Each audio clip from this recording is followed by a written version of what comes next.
What's going on, guys? T Was here, and we are at Story Time Part 2 featuring Mr. Nightmare. He is another one of my favorite storytelling people, narrators, and today we are doing a 3 creepy true online dating horror stories, and we all have faced some kind of crazy dating problem or story or something, whether it be from MySpace. You guys remember MySpace?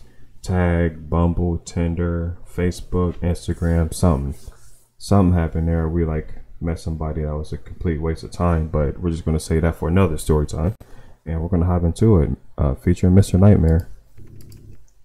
And you guys already know that the link and everything is gonna be in the description.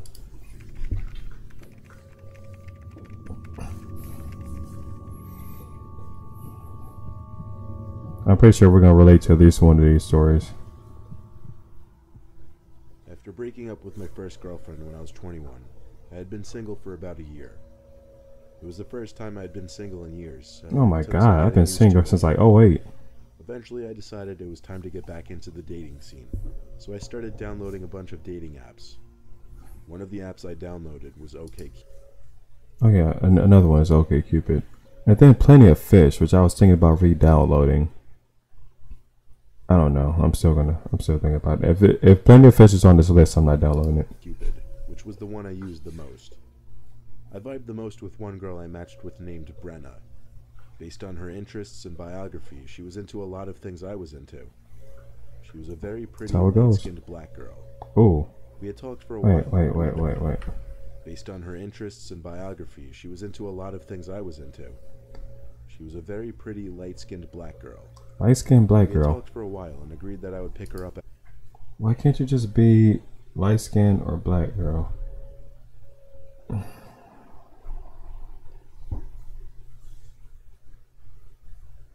At her place to go out and get food. I pulled up to her house on the west side of town at 6:30. She on the west too? 10 minutes after sunset, so it was really getting dark. I texted Brenna, and she took a while to answer. Is that a crib? Car actually staring at the conversation for a while, waiting for the texting bubble to come up. I had to get my drink. Finally did. She responded saying, "Hey, sorry about that. My brother's gonna meet you outside. He's being really annoying." By the way, Gaspari Nutrition is not sponsoring this video. My business, my TW Nutrition, sponsors this video. I just want to put that out there because I was flashing everything. Alright, let's listen. Detective. I showed her how upset I was and how much I didn't want to have to meet her brother. But she just kept saying, "Sorry, he's forcing me." Oh my I saw god. the front door of the house I was parked in front of. So you want to protect her brother? I mean, I am too, but... to the driveway while looking at my car. I got out to go over and meet him, realizing he towered over me. Lord. Another thing I quickly noted was his skin was significantly more dark than Brenna's, to the point that they wouldn't even seem related at all. He shook my hand and introduced himself as Will. Wait. Maybe he was out in the sun a little bit longer. Sorry, Mr. Nightmare, I'm gonna stop. There didn't seem to be anything off-putting about him at first glance, and he seemed friendly enough. He started going on about how he just wanted to make sure a trustworthy, stand-up guy was about to take out his sister. It makes sense, but there's more to the story. It seemed normal enough, I guess. He finally asked me to come inside to meet Brenna. He led me into the house and shut the door behind me. Was this inside He out? told me to wait right there in the living room while he went upstairs to get Brenna. As he went upstairs, I looked into the living room. Is Brenda the gun? Oh. There were two men sitting on the couch, both giving me a certain kind of look I just didn't like. Wait, no, this is definitely a setup. Never mind. One of them just slightly nodded his head, but just barely. Will from upstairs called down that he's trying to find Brenna, which was odd. I turned to look at the room adjacent to the living room, which was the dining room. To my surprise, there was another man sitting at the dining room table, also staring at me.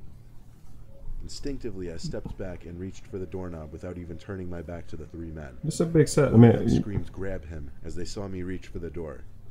Oh, at that shoot. point, I flung the door open and ran to my car. They weren't far behind. In fact, I made it into my car with only maybe a second to spare before they were outside my doors, kicking and hitting my windows, trying to break them. Dude, have that gun, man. That is crazy. This was on a public residential road. I have no idea how it didn't cause more of a scene. See, not all of us act like that, man. I made it home to tell my mom and dad what happened, still out of breath. That is They were in crazy. shock and almost didn't believe it, and they recommended I call the police. I did. I reported the house and the incident to the police. One of the neighbors vouched for my story anonymously because they saw the group attacking my car when I escaped.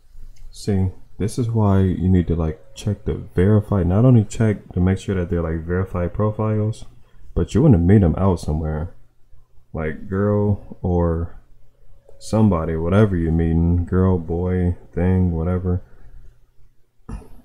Meet me somewhere. Meet me at the mall. Meet me at Burger King, McDonald's, something.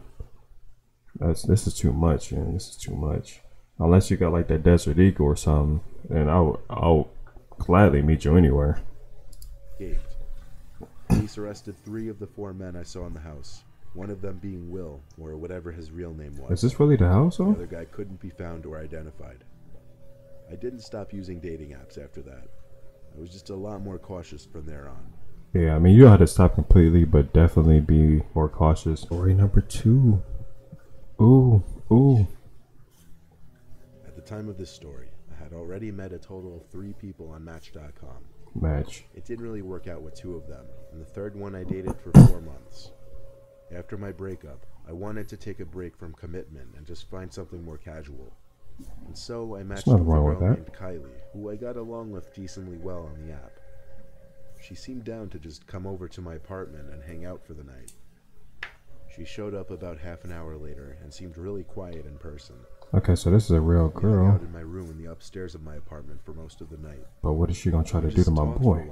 while watching TV in the background. There were a bunch of awkward silences, but I did my best to fill them with new conversations. In the back of my mind the whole time I was thinking, are we gonna kiss? Does she expect me to move in for the kiss? How do I go about it? That's a good Hours question. of talking later, I started to realize there was something wrong with this girl. She became increasingly more emotionless. She was staring off across the room as she'd talk slowly, talking about increasingly deep and dark things. Oh no, she's one of Something demonic, surprising. possessed. She thanked me for allowing her to sleep over. Apparently, when I said she could come hang out for the night, she meant to literally stay the night. She got Okay. off the bed and asked what blankets she could use for the floor. If she's got a Ouija board, Grabbed a kick couple her out. blankets and pillows and made a sort of bed for her on the floor. She gonna start doing some kind of She thanked me witch and laid worship. down on her side, facing away from me. I guessed she was ready to go to sleep. I turned off the TV and closed my eyes. We didn't say a single word to each other, and I have to admit it was very awkward. She gonna try to sacrifice him in the sleep. Probably half an hour after shutting the TV, but I awoke randomly in the middle of the night. Oh my goodness, at 3 o'clock watch. I sat up and looked down at the floor and was able to see that Kylie didn't appear to be laying on the floor anymore. I Great. flipped on the lamp and looked around the room. What time is it? She wasn't anywhere, actually. But just then, I heard a voice downstairs. It sounded like it could be Kylie. All the walls in my apartment are paper thin, so noise travels quite easily throughout it. Why are you downstairs talking Quietly in my left my house? room and stood at the foot of the top of the stairs, listening for what Kylie could be saying. All the lights upstairs were off, but she was talking in a low voice. I just couldn't tell for sure what exactly she was saying. Oh my god, she is doing She some was on the worship. phone with someone, but still, I went downstairs to check. I stepped into the dark kitchen, and there she was. But she wasn't on the phone. She was just creepily sitting in one of the chairs facing the wall. She seemed to still be muttering to herself. What the I heck? was frozen. All I could say was, Kylie? No, son. Get her out of the She house. turned her head to me slowly, looked at me for a few seconds, then turned back to face the wall. Did you doing those owl head Upstairs quickly to turns my like room all the and way? went into my bed to call my dad. I had to call at least 3 times before he finally picked up, obviously sounding concerned. I told him in a quiet panic that some random girl from online was staying the night, and now she was sitting in my kitchen muttering to herself like a crazy person. Either She drugs sounded or demons. confused as hell. Or Told both. me to call 911 if she seemed like she was having some kind of episode to safely get her out of there. And you do not have a gun? And noticed a figure standing by my bedroom door in the dark. It was Kylie. Ooh. All I saw was the outline of her skinny body. She stood Skinny? there for maybe 10 seconds. You like the skinny ones? All I heard was my dad on the other end of the phone saying hello over and over. The next thing I saw was the silhouette of Kylie at my door suddenly charge at me in my bed as she began to scream. She lunged at me and put her hands around my throat, trying to choke me. However, I was able to quickly overpower her and hold her down against the bed. I screamed at my dad to call the cops. I was able to drag the insane girl downstairs by the time the cops came. The cops took her away to fill out a few documents. I think it's safe to say that you should always meet people from websites and apps in a safe, public place first. Yep. McDonald's, the mall, public bathroom. Story 3. Sleep and trade. Eat, sleep, and trade. Eat, sleep, and trade, baby. That's what I do, so you don't have to. Are you afraid to trade? Hey, lots. Story 3. I've been single most of my life. However, I got Snapchat. You got all for those a long time. weak I've met apps. some weird people, Slack. yes, but nothing could have prepared me for what happened in February of 2014. That's a couple years ago. Dead of winter, the time of year that these apps are perhaps most useful if you're just looking for casual fun when you can't have fun outside. Yeah, I was right. using the app Badoo, and at any given moment, I heard about I'm Badoo. messaging at least 5 different girls. I see these faces all the time, too. 9 out of 10 conversations would end up dying. One conversation kept going strong, however. The girl's name was Maria. Every time I'd hear that triple note ding, a notification from Badoo saying, "Maria sent you a new message," I'd actually get a little excited. And these are all, supposedly, not the first one. The first one wasn't a girl, but She like, wrote back and they're all asked for my supposedly. address. Girl, these girls are pretty crazy, I gave it to her man. without hesitation. She You gotta said watch she'd out. be Not right just the back. guys tripping out I here. said, "Wait, give me your number so we could text." But she didn't respond. After a few minutes, it said she was offline. The app did that when someone wasn't active for a few minutes. So I figured it'd be back soon. I patiently waited while going back to watching TV. Speaking of dating apps, let me check I mine. kept routinely checking the app to see if she came back online, but she stayed offline. An hour passed, and now it was getting a bit late for her to even come over. Plus, I was getting kind of tired, so the idea was kind of shot. I went to bed. The next morning, I woke up early. It was raining outside, and it was still a little dark. I checked the clock, and it was 6:30 in the morning. 6:30. I was grateful it wasn't like 11 and I could get back to sleep. I I hate did, that. however, pick up my phone to check for hate any that. new text and junk. I saw a few notifications from Badoo, actually. Maria had messaged me a few times. I opened the app as I rubbed my eyes. Oh, it's like I'm watching you It said, sleep. "Hey, I'm coming Like- now," at like 3 a.m. Then at like 3:20 a.m. it said, "I'm here." What? At 4 a.m. it said, I'm asleep. "Watching you." I knew it. Noticed Did it I said say she that? was online too. And then the triple tone sound beeped, meaning I got a new message from her. It said, "How did you sleep?" My heart started to race, and I felt a feeling of unease in my chest and in my head. Oh, I right away looked out the window to see if anyone was hiding in the bushes outside. Then I shut the blind. I wait. typed back, "Who the hell is this?" Supposed to have been shut in the first 10 place. seconds later, I got the disturbing message, "Check your closet and find out." Are you serious? My room, to the closet door that I know was closed last night. The closet door that was now cracked open.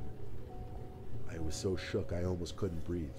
Then the door pushed open ever so slowly, revealing the dark inside of the closet. How did they get in? I had to run past the closet to leave my room. As I got to my dad's room to find the bed empty, I had completely forgotten he wasn't home for the weekend. How did you forget He that? was home though, and he came rushing to see what the commotion was, to which I told him to check the closet with me. Get that I gun. checked the closet. There wasn't a single trace of anyone having been in there. Oh wait, is it one of them A jokes? cold breeze hit me, and I realized my stupid self didn't lock my window the night before. Things made a little more sense now. So you had the window wide open, my I went to boy. the police station to show the messages on the app in hopes they could track the person, but apparently it wasn't. You deserve easy. that one. I would need court orders and such in order for Badoo to be required to release the information of the user. I refrained from doing anything. However, luckily after a long week of sleeping in fear, You can't do nothing something like happened. that, man. I was able to move on with my life. You can't do that, man. My goodness, man. Come on, you asking for it. That's like me going to sleep with the front door wide open. Oh, I hope nobody come in, no animal or anything. Come on, man. You gotta be smarter than that. But those were the 3 creepy true online dating stories. Hopefully none of this stuff happened to you guys. Hopefully it never will. You guys are pretty smart. Like I don't see you guys going through anything like that. So we're good. This is Mr. Nightmare. I'm gonna put his what am I putting down there? His channel and a link to the original video. And it's going to be in the description, guys. Go ahead and like, share, and or subscribe to him and me, and I'll see you guys in the next one.